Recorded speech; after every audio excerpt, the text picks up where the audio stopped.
Good evening. Welcome to Wednesday, July the 20th special meeting. We need a roll call, Mrs. Cropper, from executive session. Ms. Sanborn? Present. Mrs. Brinkman? Present. Mr. Lewis? Present. Mr. Waldman? Present. All right. Pledge. Please stand for the Pledge of Allegiance. I pledge allegiance to the flag of the United States of America and to the republic for which it stands, one nation, under God, indivisible, with liberty and justice for all. Thank you. You may be seated.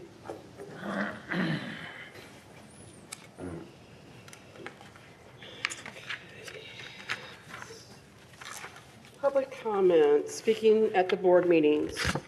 Ron Higgins, priorities.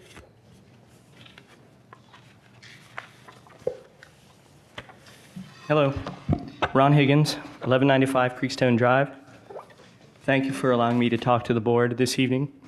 I just wanted to spend a minute to remind the board that there are priorities you need to be focused on.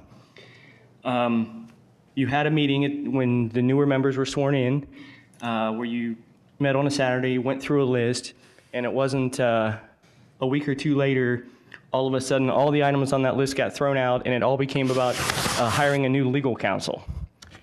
That is not what we need. We don't need to focus on hiring a legal counsel when we have a perfectly good one. We don't need to focus on gun signs. We don't need to focus on replacing good people like our superintendent and our treasurer.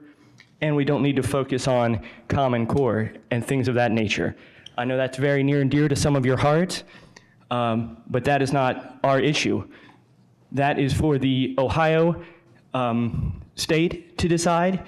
If they decide the state of Ohio is going to follow Common Core, it's our duty to make sure our children are taught the standards so they can pass the tests and do well. So if you've got an issue with Common Core, great, run for state office, not school board. And to basically bring this home, I was going through some of my old files and came across a community journal from, believe it or not, September 23rd, 2009. I have not been on Hoarders yet. The fact I have this from 5 years ago, I don't know what it says about me. But I found it very interesting because I just perused it to see what was going on back in 2009. And as I'm looking through it, I come across a note, French textbook. Union Township, the West Claremont Local School District, has adopted a new textbook for the French foreign language class.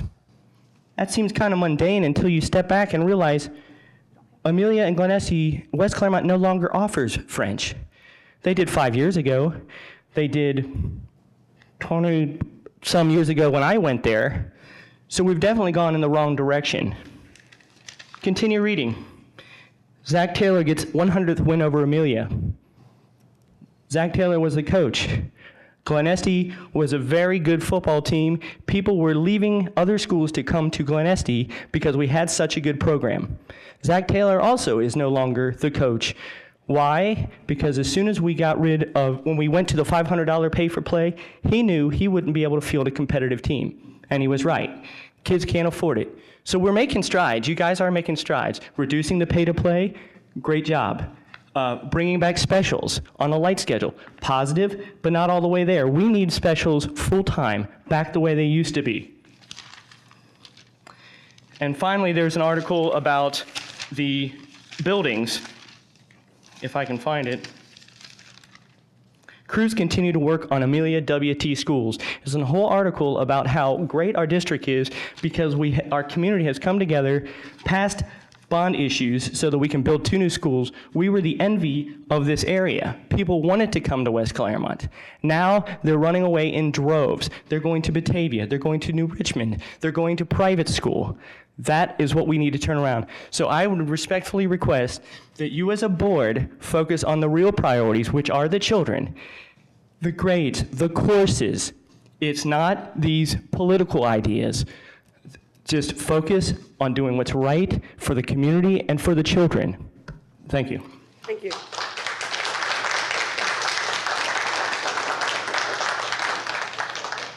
Mrs. Cropper, approval of minutes. First item on the treasurer's agenda are the minutes from our last regular meeting, which was held June 26th. I respectfully request that you approve those minutes as presented.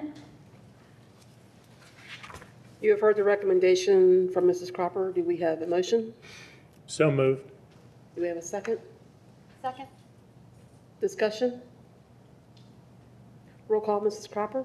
Mr. Waldman, Yes. Mrs. Brinkman, Yes. Mr. Lewis, Yes. Ms. Sanborn. Yes. Motion carried. Next, Donations we don't have this evening. Is that correct, Mrs. Cropper? no donations this Okay. evening. Next item on the treasurer's agenda are the financial statements, bills paid list, and the investment for the month and our fiscal year to date ended June 30th, 2014. End of the school year. So if I could direct your attention to the financial statement, the first page of your financial statement, which shows all funds. As you can see, things are looking much better. We ended the fiscal year with just under $7 million in an unencumbered fund balance in our general fund and over $17 million district-wide all funds. To direct your attention to the general fund, as you've heard me say many times, first year since the decade I've been here that everything went right this year. We spent 9 years where every revenue that could decrease did decrease, and every expenditure that went the wrong way, everything that could go wrong in expenditures went wrong. This past year was a perfect storm of absolutely everything going correct. Revenues are up over last year, and you see the percentage on this report that it's 4.7% more than we'd estimated, but actually it's closer to 5.8% over last year. In 1 year, we've had almost a 6% increase in our revenues. That is more than the 9 years I've been here total. So the economy has started to turn around. One of the things that the ODE monitor, who's been reviewing our financial statements when we're in fiscal caution, has continued to say that this district has a revenue problem. And with the economy starting to turn around, we got a little bit more property taxes. We got more money from the state. And as the economy's turning around, that's showing itself in our revenues that we receive. Big reason goes to the expenditures. Again, a huge reduction in our expenditures. That's mainly thanks to all staff who took major concessions this past year in the term of not only a cost of living, giving up a cost of living increase, but also giving up step increases. The staff also gave up a portion of the premium that the school board used to pay. We've gone from the school board paying 92% of the premium to it going down to 84% of the premium. So our staff has picked up a larger share of their health insurance, and that definitely shows in the reduction in our expenditures. So it wasn't just one thing, it was every line, practically every revenue line increasing, every expenditure line decreasing, and that's led us to an unencumbered fund balance of just under $7 million. I have to be the pessimist just for a minute. While this is great news and it's all trending in the right direction, it's still a far cry from what the state considers to be fiscally stable. For us to be fiscally stable, for the state to consider us to be fiscally stable, we should be in the $12 to $15 million fund balance range. So we're not there. For us, it's a huge increase and it's going in the right direction. And I know Dr. Klein and the rest of the staff is ecstatic at this turnaround in our finances. And ODE will be here in the coming months to have some things to say about how this has happened. And looking at it now, it is their thinking that we will probably be released from fiscal caution in the near future. So as we look at the financial statements, things are going up. We will, when we bring the 5-year forecast, go over each item in detail and talk about what the increases were in detail and what the decreases in expenditures were in detail, as well as what we forecast for the coming year. So I know you're all looking forward to that 4-hour, 5-year forecast presentation. So I know you're waiting with bated breath on that. Other than that, that said, I respectfully request that you acknowledge and accept the financial statements for the month and the fiscal year to date ended June 30th, 2014. You've heard the recommendation from Mrs. Cropper. Do we have a motion? So moved. And a second? I'll second. I do have some questions, though. Sure. Looking through these many pages, we have an elevator somewhere? We do have an elevator. We have one at WT, and I'm going to... Amelia? Yeah, we have elevators at Whitlamsville and Amelia Elementary, as well as we have man lifts, which are a version of elevator at the Performing Arts Center. I thought all our schools were single-story. Not the two new buildings. The two buildings? Yeah. And then the PAC Center is a two-story, and then you have to be able to Correct. get up there to the. Catwalk. I see expenditures for the Iowa test. How much do we, that's just one of the myriad of tests that we take. How much ballpark do we spend on testing, on these standardized tests? Any idea? Ballpark. Ballpark? Ooh, I really hate to say without can- going. we Yeah, can I pull that can certainly information. get that number to you. Man, I want to say 500,000. I'm just afraid. I mean, I that want to was- say 500,000, but I'm just really afraid to say that without double checking. As you can see, we have multitude of pages and every month, and it's to remember exactly how much we spend on everything in this district. I'm afraid I'd misquote without going back to the actual records. We also had $500,000 almost on Dell computers. What is that all about? Is that a contract we have to pay, or we buy a bunch of new computers? What was? We've been doing some pretty significant upgrades in technology. Part of that's due to testing that's down the road, as well as improving our infrastructure so that we have more accessibility and more technology in the hands of students. So the bulk of that, which is coming out of capital Yes, it is. monies, Yes. is to put more pieces of equipment in our kids' hands so that they can do more with technology and not just prepare for tests, but be prepared for the other things that they're doing. Much more of our instruction is going technology-based as well. So we've got antiquated equipment. Actually, at the high schools and middle schools, we had antiquated infrastructure, which we've been working to improve as well. And correct me if I'm wrong, but the law in the state of Ohio, they've changed to where a lot of the testing will be done online. That's And correct. it'll be next year that it's required, so to get the technology in the kids' hands a year before, so we can work through the kinks and get the kids used to using electronics, et cetera, made sense. That, yes, and two, we have to kind of feather that in. We can't take one chunk and buy all the technology that we would need to be able to service a school district our size. Right. So we've been chunking that in a multi-year plan to upgrade those machines so that we're prepared as we move forward. And we spent almost $30,000 in the last month for architect services. What are we building now? Is that the? Those are the roofs. Roofs. The roofs? That's for the roofs? Roofing projects. Holy cow. Yeah. Okay, so this $500,000 that we just put at Amelia High School and Glen Estee High School, does that pretty much take care of fixing all the problems in Amelia High School? as technology is concerned? Technology is concerned? We're getting much closer. I don't know that we're to a one-to-one. We're not to a one-to-one. And I don't know that we're going to get to or need to get to a one-to-one, but we are coming to the end of that multi-year process to upgrade the equipment. Of course, with technology, it's just like if you buy a piece of equipment for yourself at home, those things go obsolete quicker than any of us would like for them to. So it's going to be a constant kind of thing, but we are trying to keep up with it and make sure that we have what we need to be able to have the kids perform on. And do we need to purchase a mainframe in order to keep all this technology working correctly? Or do we already have a mainframe to keep all this going as far We did as? some infrastructure improvements last year more. The purchase here were for devices so that the online testing end of course exams in the high school, the students would be able to complete testing during the testing window. So we have enough devices so they can do that. Okay. So are you going to be looking at more devices before the school starts this year?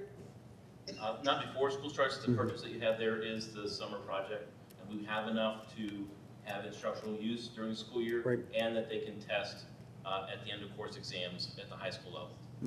Okay, thank you. That's all Any I- other? That's all the questions I had. Okay, I had one thank more, you. but I'll catch you later on that one. Okay. Any other questions?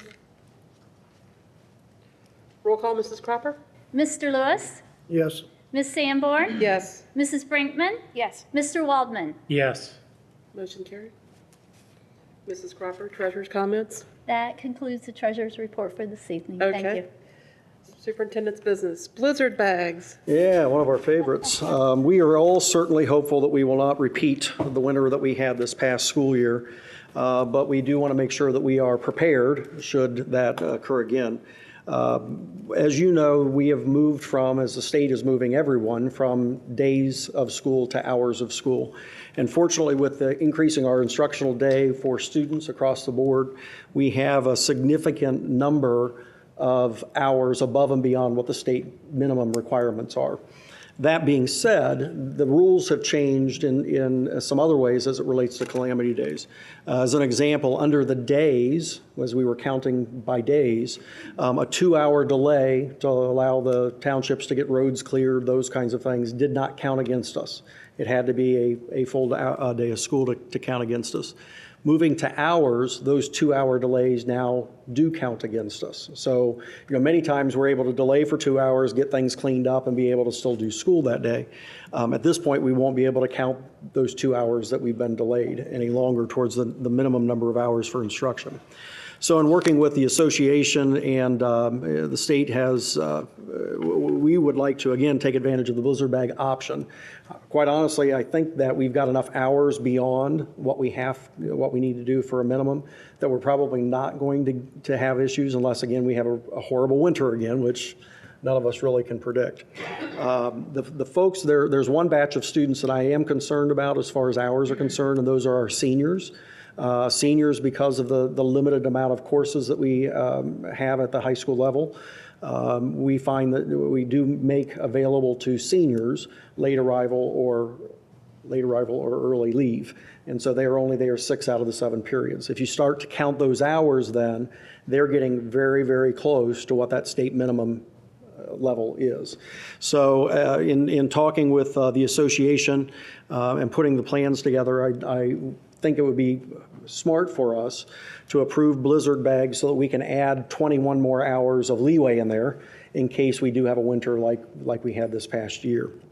And again, we'll be counting by hours instead of by days. So the resolution that I've given you prior to this evening authorizes us to work on blizzard bag plans. The union has to sign a letter of consent that we would send, that they're on board with it as well. And then prior to the start of the school year, we'll work out the details of those plans so that we can share it with everybody. Again, should we need it. I'm hopeful that we won't, but I'd like to have that safety net there if the need arises. The other piece that I want to share with you is that the deadline for this is Friday, August 1st. It was August 1st last year, but due to the winter that we had, the state extended that, which is why we approved it late in the year last year.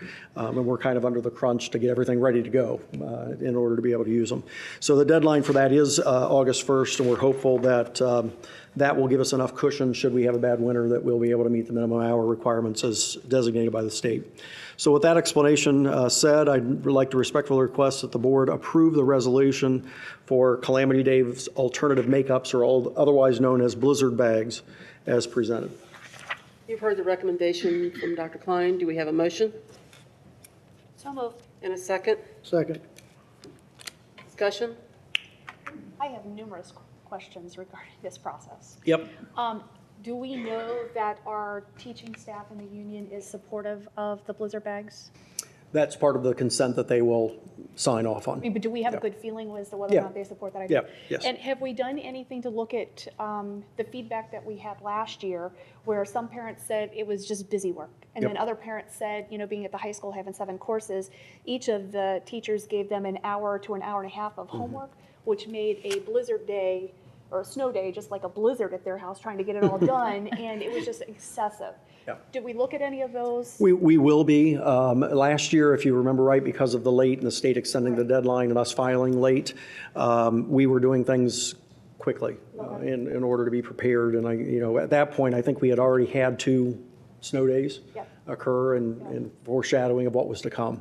And so this, giving us the opportunity to get this approved and start working on that now will give us ample time to be more thoughtful about Make sure what that we they're do. meaningful and not Exactly. excessive. Okay. Exactly. I don't like busy work any more than anybody else. No, no. One of the questions that I had related to the moving from the number of days to the number of hours, as it specifically applies to our post-secondary kids. You know how an English class is taught at the high school 5 days a week for 50 minutes? Correct. That's essentially 5 hours. At the college, it's only 3. How does that translate into number of hours so that we make sure that those children that are doing post-secondary are meeting that criteria for graduation without finding out in May In the end. at their graduation year that they're behind? There are some guidelines for that, and they do count those college hours a little bit differently than what they do normal seat time in the high school setting. Okay. But I'll collect that information and share it with the board so that you guys have a clear understanding of it. Okay. And if they're meeting for 50 minutes at class period and they've got some homework or class prep involved, it should take them more than an hour per subject, I would hope. Well, the state is clear about the fact that the Blizzard bag assignment needs to be equitable to the amount of time that they would spend with that class. And so, of course, that varies somewhat from day to day, but, I think we can do a better job internally without being under the gun to try to get them done so quickly. We can be a little bit more thoughtful about it and take our time and make sure it's quality. Yep. Any other questions? Roll call, Mrs. Cropper? Mrs. Brinkman? Mr. Lewis? Yes. Mr. Waldman? Yes. Ms. Sanborn? Yes. Motion carried. Nutritional guidelines, Dr. Klein. Oh, always one of my favorite topics. It's that time of year where I need to verify to the state of Ohio that we're following nutritional guidelines for our schools, and it includes a variety of different areas, including snacks, meals, vending machines, et cetera. In your board packets, I did give you a copy of what was sent from the state of Ohio that kind of compares the Ohio Revised Code Rule with the USDA Smart Snacks requirements and what the requirements are as of July 1st. We had hoped that Mrs. Sargent, our food nutrition person, would be here, but she's had some health issues. And so Mr. Dyer has graciously agreed to talk to us a little bit about the nutrition guidelines. And again, this isn't a vote. This is an informational piece. We do need to share these guidelines with the board. And as you know, that our funding is attached to us following these guidelines. So I'll turn it over to Mr. Dyer. Well, thank you. What a subject to talk about. But I don't claim to know all about food nutrition as much as Mrs. Sargent would, but I will attempt to highlight some of the changes that are in place. The requirements changed as of July 1st, 2014. And so I will highlight some of those. It's probably important to note that the changes are for any food that is sold during the school day to students. And the key word there is probably sold. That doesn't apply to food that is given to students at no charge with no restrictions on it, et cetera, such as parties or those kinds of things don't really fall under the standard. But there may be rules and guidelines at the school level where they may have some restrictions there, but the guidelines don't really affect that. So it's really for food and beverages that are sold to students during the school day. Now, they've changed some of that. They've redefined the school day. It used to be up until July. It was from the time school started in the morning till the time school was dismissed in the afternoon. The new rule changes it. It's midnight the night before, up to 30 minutes when school is out. So there is a little bit of a change in that. So any food that is sold, whether that be vending machines, etc. There are some discussion. It has not been finalized as even fundraisers may be restricted somewhat on that. We don't know what that is at the moment, where wouldn't be able to sell food that don't meet the guidelines. So anyway, the hours have changed, and I'm going to flip through some of these and kind of highlight. I wish I had them all memorized, but I don't. I apologize. But again, it's for students only, and the key word is sold. And it really is cool. And there are definitions of food, entrees, et cetera, exempt entrees, and foods that are not entrees. And so there's different guidelines, or numerous guidelines for all of those. And also it applies to the side items that may be sold to it also, like in the lunchroom. Sometimes those, in the past, some of those were exempt, but the side items fall in the same guidelines also. Some of the exempt foods, I'll just read these from the nutrition standards, are fresh fruits and vegetables with no added ingredients, with the exception of water. Canned fruits and vegetables with no ingredients except water, other than what is needed for the package to keep them from spoil. And also frozen fruits and vegetables, and that, with the exception of water, that are served. They don't fall under the guidelines of that. Kids are typically lining up for those items, but some do like them. That's a good thing. The nutrition standards in the requirements, any food sold in the schools must be a whole grain, rich grain product in the future. So all of our breads will be whole grain, rich grain. And it also, we've got to, if we don't have that, then we've also got to have our first ingredient as a fruit, a vegetable, or a dairy product. And there's restrictions on those also, on some of those, how they come into play. The size portions are regulated. Even in an exempt product, it must meet the same size, whether it's exempt or non-exempt. So there's quite a few restrictions on there.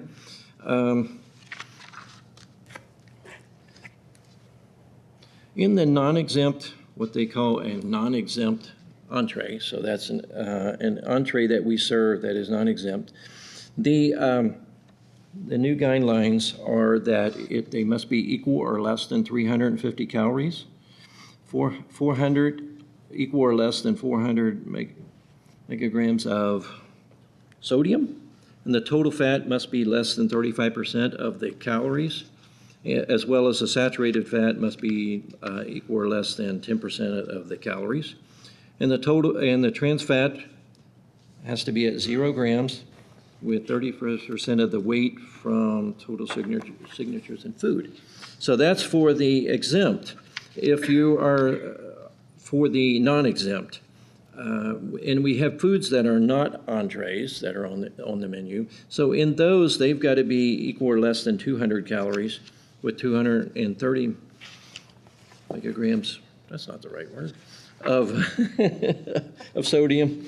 And that's going to change to 200 in July 1st of 2016, with the total fat, again, being 35% of the calories, 10% of the saturated fat, and the trans fat being 0 grams and 0 grams and 35% of the weight of the total sugars in food. So that's kind of where it goes. Sounds appetizing. There are foods exempt from there are exempt foods from the total fat saturated that we don't have to qualify. So some of the other exemption are reduced fat cheese, including part skim mozzarella. They're nuts and seeds butters, and products consisting only of dried fruit, and such as nuts and seeds with no added nutrients. So some of those are exempt. If we serve those, they don't fall under the standards. And then we have foods that are exempt from the saturated fat standards. And those foods are reduced fat cheese, including part skim mozzarella, nut seeds, basically the same products that fall under there, and they're exempt from the fat standards. And then we have some foods that are exempt from the sugar standards, and that are dried whole fruits and vegetables, dried whole fruit and vegetable pieces, and dehydrated fruits and vegetables, as an example of those, and that are exempt from those. We also have new guidelines on beverages sold in the schools, and for the elementary, middle, and high school, they're a little bit different, but for all of those levels, they can have as much, we can sell as much water, and they can have as much water as they want, as long as it's not flavored water. They can have water in the, it's guidelines. We can serve milk up to 8 ounces in the elementary school, as long as that is not, not a flavored milk. And it must be a 1% milk or fat-free. And we can go up to 8 ounces. So sometimes you hear, I mean, it's important to note, sometimes you hear that, we wouldn't sell a child a second milk or et cetera. We're not allowed to. And those, they're allowed up to 8 ounces in elementary school. And then the juice, we're allowed up to 8 ounces of juice, 8 ounces or less of 100% fruit juice, or 100% fruit juice in water blend with no added sweeteners. And the calories can not be more than 160 calories for 8 ounces. With that, we're allowed to serve juice at the elementary level. Now, at the middle school level, the milk, the water stays the same. As I said, the milk increases, we can now increase that up to 12 ounces at the middle school level, and it still needs to be 1% or fat-free, unflavored milk. And then the juice increases up to 10 ounces at the middle school level. At the high school, the milk increases up to 12 ounces with the same restrictions. Juice is at 12 ounces instead of 10.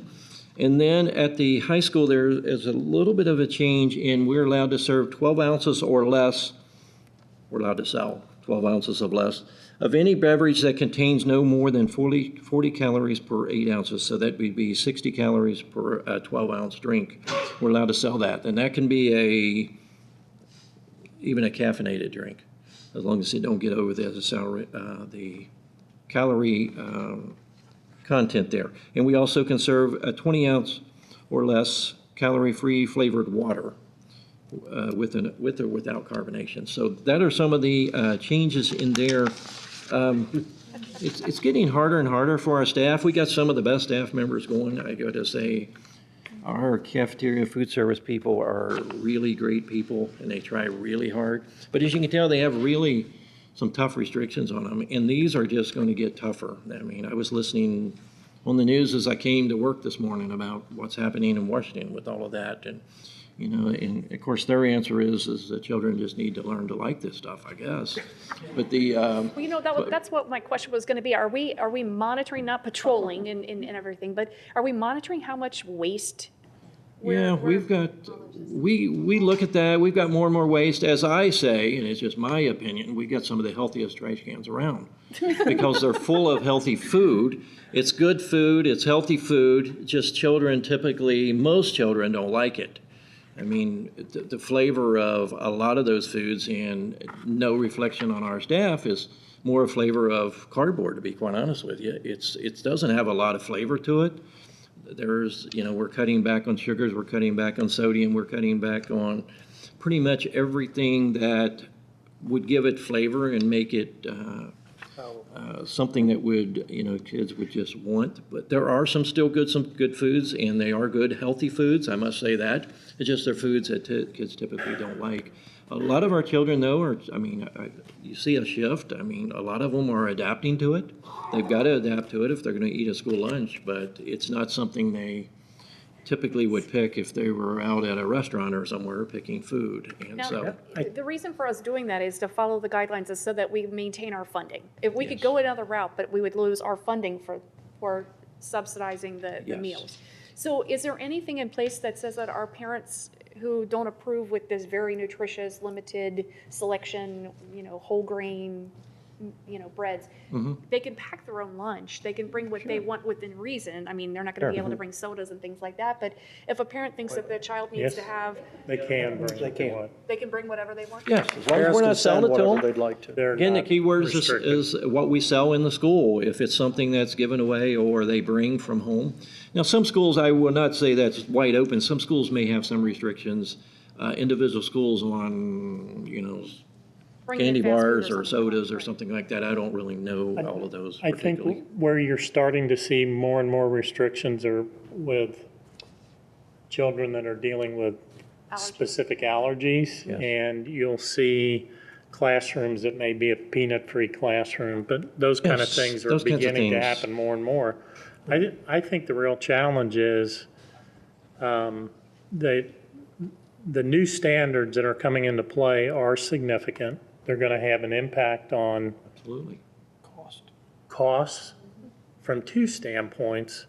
One, just the number of students that are going to be buying lunches, but the other factor is that it's no different than if you go to a grocery store and you get something that's low fat or fat free, you're going to pay more money for it. And that's the same issue that's happening with school systems, that those costs are going up. And the reality is that many districts are seeing significant reductions in the number of lunches. And so I think that's an issue we have to keep an eye on during the year. I know New Richmond saw in excess of $100,000 loss through part of this past year.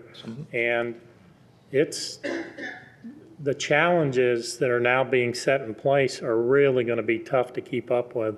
Many of the vendors that provide those goods don't even have things that meet the standard right now. And so those opportunities or the things that we provide are going to be less available. They're going to be less of an interest to our students. And there are a lot of things we got to pay a lot of attention to. One of the questions that I would have is Pam a registered dietitian? No, she's not. Okay, are we Is that- utilizing the resource of a registered dietitian at all at this point and She's- getting some support? She is connected with that and with her menu selection and those types of things. She is, tapping into all of that. Okay. The county is meeting together under that direction and. All right. and They have yes. somebody that's Yes. kind of helping with that Yes, they process? do, yes. Okay. Yes. 'Cause that's It's a important. pretty big, it's a big process, It's actually. major right now. And it is. And as you say, it does affect our revenue. And unfortunately, I think the downside to it for me is it really affects some of the children who need the food the most are turning away from the food because they just don't like it. And that's probably the saddest part for me, Yep. is we're even finding students that on free and reduced are not even eating a lunch. I mean, they really Well, don't. and if they're not eating breakfast or dinner at home and lunch is their only meal and you're cutting their calorie intake down significantly, that's That's probably the not healthy. biggest for me. Probably. That's tough. You see those little guys throwing that food away. Especially you got the high school football player that's 6'2", 250 pounds, and you give him 250 calories for lunch. I mean, That's a come on, snack. that's not even a good snack for that fellow. This is, and it's quite frankly, there was one of those Nazis from the USDA came down to a North Carolina school and took the little girl's lunch from her because it didn't meet, it was sent by her mom and didn't meet the standards this lady wanted, so she actually took the lunch from her and forced her to eat something that she didn't like. And, we're going on, I mean, our grandparents lived on whole foods, whole milk, and now we're going to, and we need fat in our diet, we need salt, certain amount of salt in our diet, and it's like, you've got these Nazis that evidently they don't have kids because they want to put these ideas of, in play for everybody that, the kids aren't going to eat. Yeah, I mean, If I can put chocolate in the milk and get them to drink the milk that they need, why can't I do that instead of saying, oh, no, well, they won't drink plain milk, but they'll drink chocolate milk. Well, they need that in their bodies. They need those nutrients in their bodies, and it's like, we're saying, we're being dictated from on high, this is what we're gonna do, and it's like, it's tying our hands together. It's not, our kids aren't eating, and like you say, got healthy garbage cans.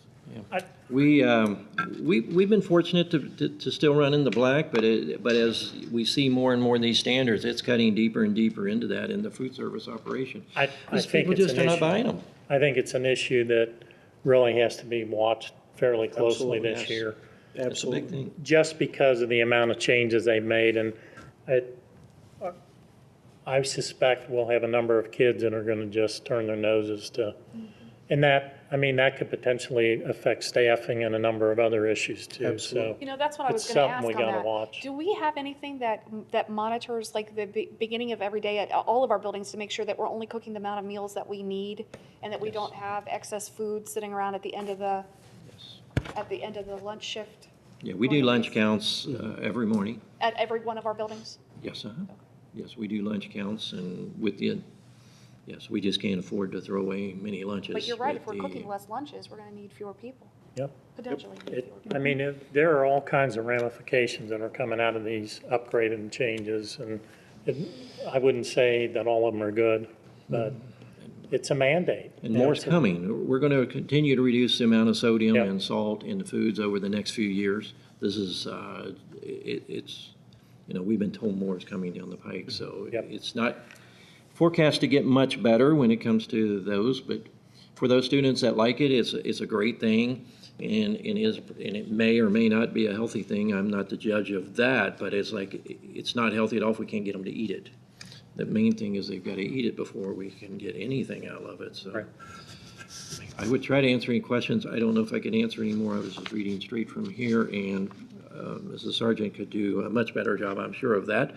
But we felt we should at least highlight that, and my understanding is at some point, and I don't know when that point is, but in the near future, the board may be required to acknowledge or accept or make policy around accepting this. I don't think we're just quite there yet, but it could be here in the near future. So I wanted to start bringing it before the board to talk about those things.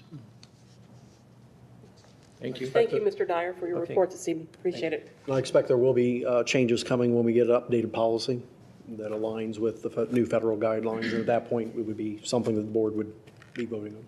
Okay.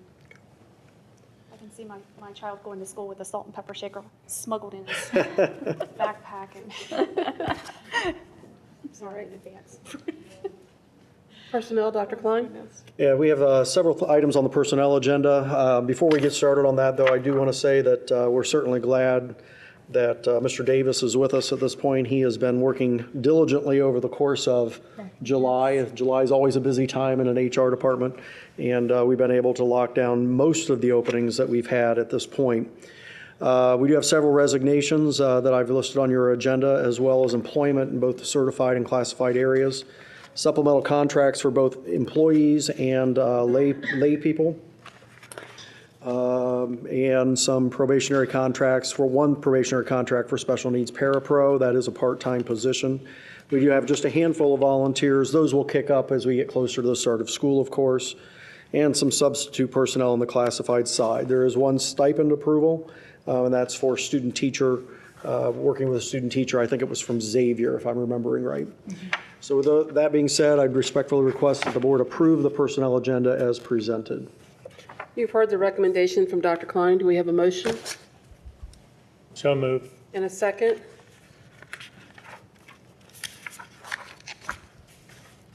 I'll second that.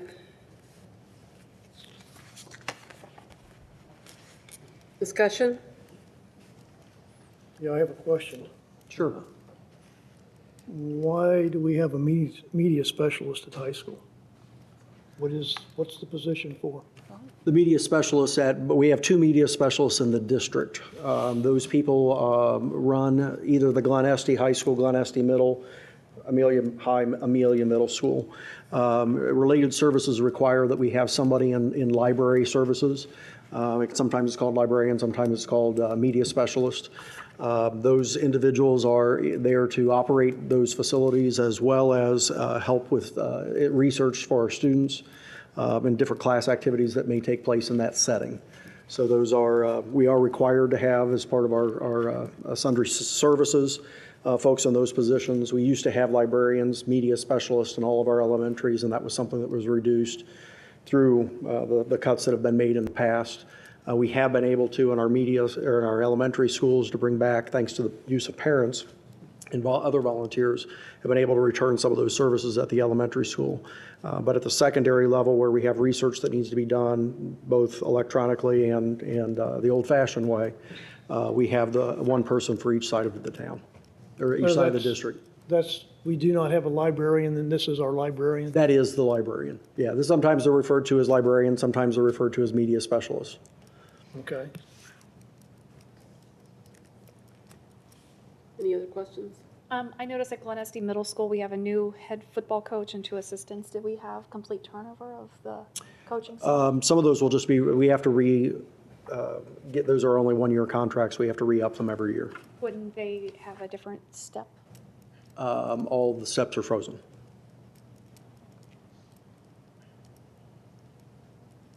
I recognize some new names on that list, is why I was getting it. Okay, I'd have to go back and look and see exactly what it said.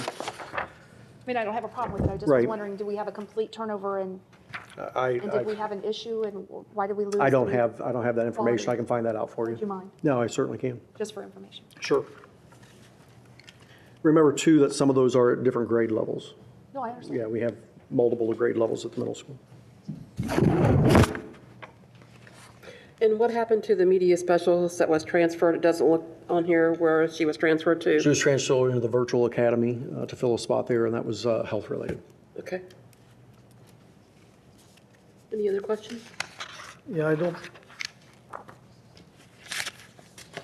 it would be helpful if I could, when I see these people, where we're hiring them at, what step, and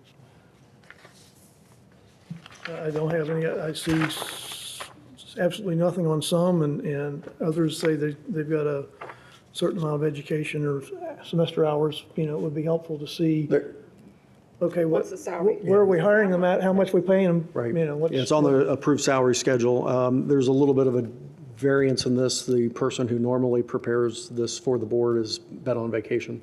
So we've kind of been putting that together using a variety of other folks. So we certainly can make sure that all that information's included. Last time they weren't either, so. Yeah, I'm not sure if there are others missing, but when I look down through here, I see LD tutors. LD tutors is just an hourly rate. So there's just 1 hour hourly rate for the LD tutor, so that's why you don't see a step there. I don't see others without a step in experience level. Well, on the agenda, you have two different reports. You have the agenda, and then you have the agenda letter. So Letter, right. the agenda has the steps included. I don't know if we're looking at the same document. It has the steps except for those LD tutors. Maybe you're looking at the letter. The steps listed Certified. instead of They're listed on there. the letter, which is Yeah, the a little bit steps more and hours and informative, all but it that are doesn't on there, have- yeah. Any other questions? Yeah. Roll call, Mrs. Cropper? Mr. Waldman, Yes. Ms. Sanborn, Yes. Mr. Lewis, Yes. Mrs. Brinkman. Yes. Motion carried. Superintendent's comments? I just have two that I want to share very quickly. It dawned on me earlier today that 3 weeks exactly from today, we have concluded our first day of school. And folks, throughout the summer, the maintenance and the custodial staff, as well as administrators, have been working very diligently to make sure that our schools are prepared and ready to go for the return of our students. We do see teachers back here on the 18th of August. That'll be a Monday. We have work days Monday and Tuesday, and then our students appear on the 20th of August. And rumor has it the parents are ready to send them back. So we're making sure that we're ready to accept them. The other thing that I wanted to make mention of is a change, and I talked before with the board about changing our student information system. We've been using a system that really no one else is using anymore. It's been somewhat antiquated. And for the same cost, we've been able to do a transition to what they call Dazzle is the name of the new system, which is something that a lot of districts are using. In addition to that, it interfaces with the state reporting that we have to do, so that becomes more of a seamless activity. So we are in the process of finishing that transition to Dazzle for the start of the new school year. And one of the things that I think will be beneficial to our students as well as our staff is that this new system will allow us to award credit at the secondary level, the high school level, by semester as opposed to doing it by year. Currently, we award credit at the end of an entire year, if it's a year-long course, at the end of an entire year's worth of work. And this will allow us to segment that and award, and most other school districts do that. They award, if it's a year-long course, half a credit at the end of the first semester, and half of the credit at the end of the second semester. So that's one of the transitions we'll be doing. I think it keeps students on their toes a little bit more as far as performance is concerned, and certainly helps bank some of those credits as they go, as opposed to going a whole year before they receive any credit. Does that mean that you can also incorporate their GPA mid-year as well? I believe that calculation is possible, yes. Good. Yeah. And of course, semester courses, we've been granting credit by the semester if it's a half-a-year course. But breaking the year-long courses will help, I think, as we move forward. And it will also allow us to catch and make some of those, if a student's not successful first semester, then we can get them into remediation, make-up work immediately as opposed to waiting until the next school year. So I think in the long run, it's going to be beneficial for all concerned. So with that being said, we're going to continue for the next 3 weeks, making sure that we are prepared for our youngsters to return. I'm guessing more of them will be bringing their own lunch bags, but we will be ready with open arms to accept them back and get the new school year started. So with that being said, those are superintendent's comments for this evening. All right, thank you. Public comment, speaking to the board meetings, any more, Mrs. Krupp? I have no more cards. Board business, board comments? I have a few things that I'd like to ask about. Could you speak to the specials rollout this year? Specifically, several families have asked me, they've heard that the specials are coming back as once a week, once a month, once a day. What is it exactly? Could you refresh us on what? Sure, and I have not seen the final schedules. We're going to give the elementary principals a chance to get back and put the final touches on those. It's not going to be once a day, and it's not going to be once a week, because remember, we have one team serving 4 buildings. That being said, they were working out a schedule so that it would rotate, and we're hopeful to be able to get in probably 3 times over every 2 months with a complete roll of specials. Certainly not where I'd like us to be. I think those are very valuable pieces for a young person's development and education, but that's where we are as a district right now. So it's meeting with principals on next Tuesday. And I will certainly get copies of their final schedules, and I can send those to the board for information purposes. Now, when you say 2 times a month, every couple months, what do you mean by that? Because We're going to be and a lot of it depends on the size of our buildings. Obviously, it's going to take longer to get through an Amelia Elementary than it would a Brantner. Right. And so we've divided up the teams and figured out what sides or what buildings they're going to serve, and then they'll work through that rotation. So it's going to be somewhat equitable across. We want it to be somewhat equitable across the district. But part of that's going to depend on the cycle and how fast they can move through buildings and serve the students at each site. So I know the schedules on both sides of town look a little bit different because we're dealing with different numbers in different buildings. So they are going to roll through those buildings and move on to the next. So if it takes 3 days to get through a school, they'll move on to the next one more quickly than that, or faster on to the next one. So are you thinking that students would get a special every week? I don't know that it'll be that close. And again, I'll get those schedules and let you take a look at it. Okay. I know they were still fine tuning it, and they were trying to get as much out of those opportunities as we possibly could. Okay. Are they going to put all 3 specials in the same school, or are we going to put gym in one, art in one, and music in one, so that we don't have, that's what we're doing? One Part of the goal is to send the team into a school at the same time, and the reason for that being that when we do that, we can, the grade level teachers in those, at a specific grade level that's being served at a given time, those teachers then can get together, review data, collaborate, work on instruction, those kinds of things. So what we're ultimately doing is by setting it up that way, we're able to reduce subs costs, because in the past year, we had to bring substitutes in so that the teachers could do some of that work, data meetings that we are doing regularly. And so there's a couple things that are going to be a benefit from rolling those teams through the buildings, one of which is we're not going to have to incur sub costs to do that work that the teachers need to do as far as instruction is concerned. So if we do that and have art in one building, PE in the other, and music in the other, we can't take advantage of that opportunity to have teachers together to collaborate on instruction. Will the PE do just one class of, you got like 4 third-grade classes in Willowville, so they're going to do one class at a time, or are they going to take 2? It's going to be just one at a time? It really depends on building by building and the class sizes and those kinds of things. So again, I can get the actual, I'm a visual kind of guy, I got to see it in front of me. I can provide that once I get it back from the principals next week. Another question that I had specifically for you, Ms. Sanborn, was, did you ever find out the difference I between do. the community and the board? Sure do. The Ohio School Board's Leadership Council membership package for 2014.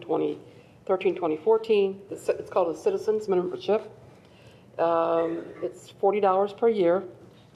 There are 5 particular items that she is sending the member, I guess through either email or in the mail, I'm not sure. It's updates on education,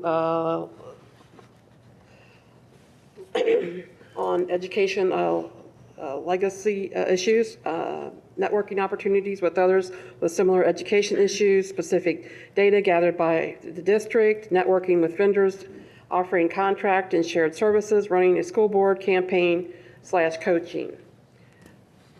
Is that what you needed to know? I was wondering what the difference between the membership, because it was much more expensive as a board member. I was Okay. wondering what The additional board member services receives those same 4 things, and added are assistant with marketing and strategy planning for unsuccessful education reform, assistance with navigating the Ohio Revised Codes, lobby legislators for education reforms that foster free market competition, fiscal sustainability, and limited outside controls. Thank you. Can I have a copy of that? Would you Sure. mind? Thanks. And then the last thing that I wanted to kind of address was there was an article in the Enquirer reporting what the school district had been spending on legal services. And it was reported that Ms. Sanborn reported that there was $11,000 averaged for West Claremont per month. And I had asked Mrs. Cropper if she would pull our legal fees, and it appears as though our average is about $8,200 per month. And I was wondering where you got your $11,000 figure. Well, the property tax law firm, David DeMuzio, the average is around $3,000 a month. Okay, So I included him as well. as did I. We spent $27,000 over the last, everybody has a copy of this in front of them. DeMuzio, we spent $27,000 divided by 12 is less than $3,000. Well, I didn't average him out. I just took what was on the financial reports that we pay from, and I took the numbers right from here. Okay. I didn't do any averaging out of anybody. Okay. So the $11,000 is grossly inflated. Well, I don't know if it's grossly inflated, but that's what we have paid on our financial reports. Mrs. Cropper, would you like to speak to that? I think maybe, Ms. Sanborn, maybe what did you do is look at what we paid them that month. Right, thinking it and was- I totaled each month up at the end, and that's what I come up with. Okay. Actually, you have the actuals there. You wouldn't have had, we just had the June financial statements just this past Monday. Right. So I think maybe if we could get together and I could see what you're using, because once that article appeared, Mrs. Brinkman contacted me and asked me to calculate it and pull the numbers from the record, and those are the numbers I've got. Well, So I'll take show a you look. how I Okay. came up with it. I took it right from your report. I wrote it down. They grand total at the end for each. I didn't average anybody out. I just gave them the grand total, whatever the figures were from your financials that we have paid each month. And that's how I came up with what I came up with. Okay. Well, I wasn't we'll trying take a to look. abbreviate it or make it look like, I'm right, you're wrong. I was just trying to show that this is what I believe it is compared to what we've been paying. Sure. And my point was, when I saw that number, I thought, oh my goodness, that's much more than I had thought we were spending. So I reached out to Mrs. Cropper, and it was true that, it wasn't an accurate number. So, I just wanted to make sure that we got it out there on record that we are not spending $11,000, but more like $8,200. Thank you. We spent nothing in May? We didn't, those are cash records, and sometimes their billing is a little bit late. Because if you look at September, you'll see 3 months was paid at once because they were a little bit behind in their billing.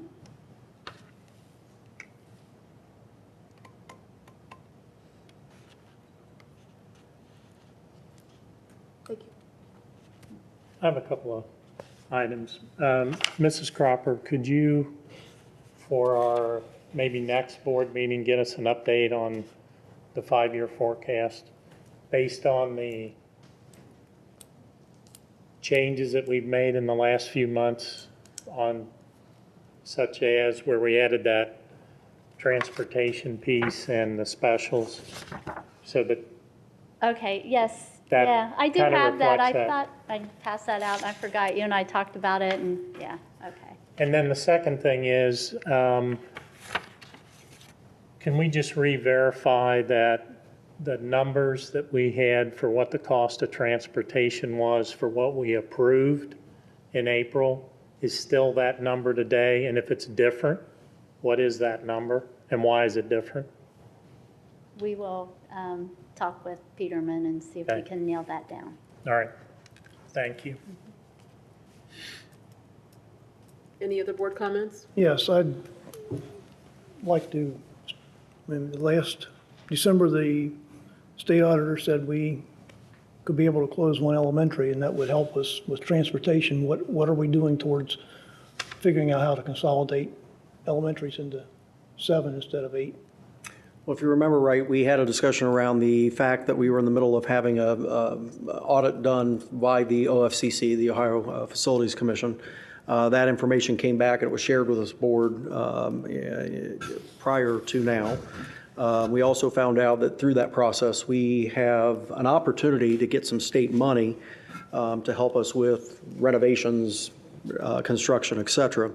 The state did say that they originally thought that we would probably be up for that funding this coming school year. Came back to us a little bit later and indicated that that would be another year off. And so I think that was right towards the end of the last school year. And we talked about going through the process of looking at buildings and possible redistricting and renovations and new buildings and all those kinds of things once we got the new school year started. Any time you're talking about a redistricting effort, it is a significant effort and ordeal to go through that certainly involves feedback and input from a lot of different folks.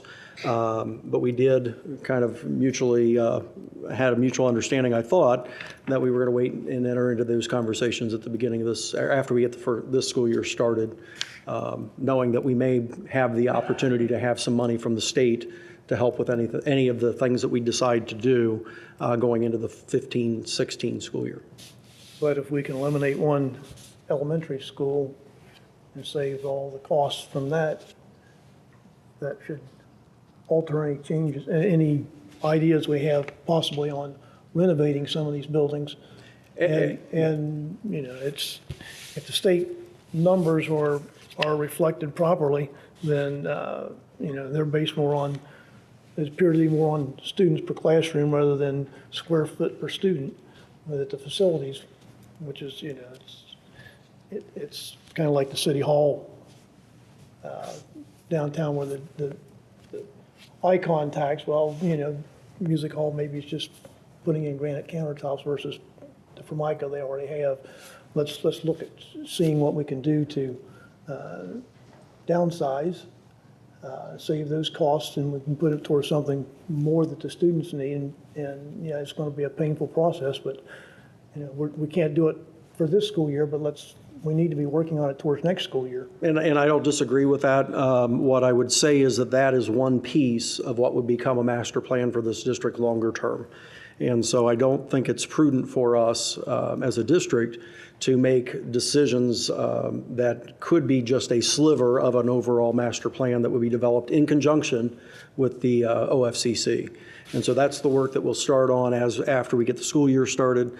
Folks actually will come in and talk with us about the buildings that we have, what their conditions are, what it would take to bring them up to speed or up to standard, options for new buildings. They will bring us all of those options and we'll sit down and weigh each of those with community input.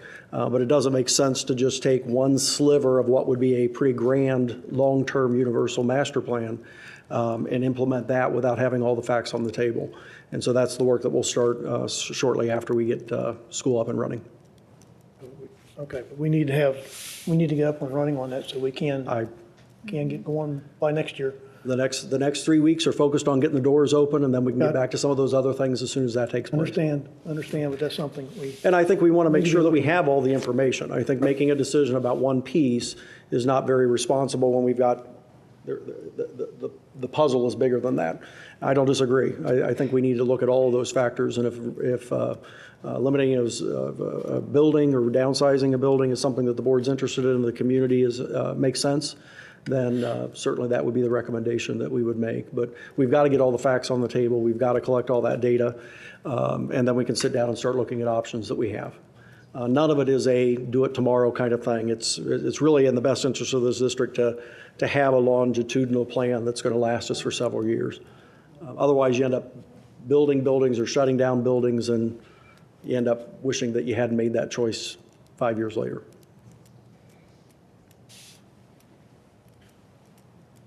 I'd like to, one more thing, address the first speaker. This is not supposed to be a state where the state runs things at the school level. It's a local control. Our children are currently, 40% of the children approximately from this school cannot do college level work when they go to college. 40% require either remedial math or English or both. And Common Core is not even a state-led initiative. It's actually being dictated from the federal government. That the state did not buy in. We have no legislative buy-in on that. That went around the federal legislators. It also went around our state legislators, and those that are in the business of certifying standards both on the math and the English, refused to certify Common Core standards because they were worse than what we're doing now. The testing has been dumbed down, and with Common Core it will be dumbed down even more to where the college students would probably have to take 5 years to do college instead of 4 currently. And as we have local control, we have the option of not doing Common Core. We can actually educate our students so they can function when they get out of here instead of passing some test that means nothing. Mr. Lewis, I've heard you reference the 40% of our students aren't college ready, but I've not seen that data. Where did you get that information so I can read up on it? The CUP report, it's actually 38%. The CUP report? CUP report, yep, it's available. It's available online through ODE.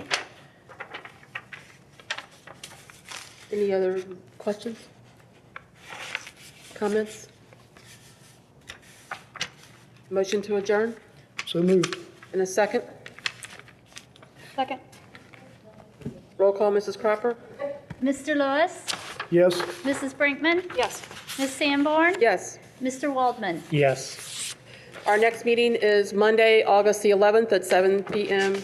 in the Civic Center. Thank you for coming this evening. Good night.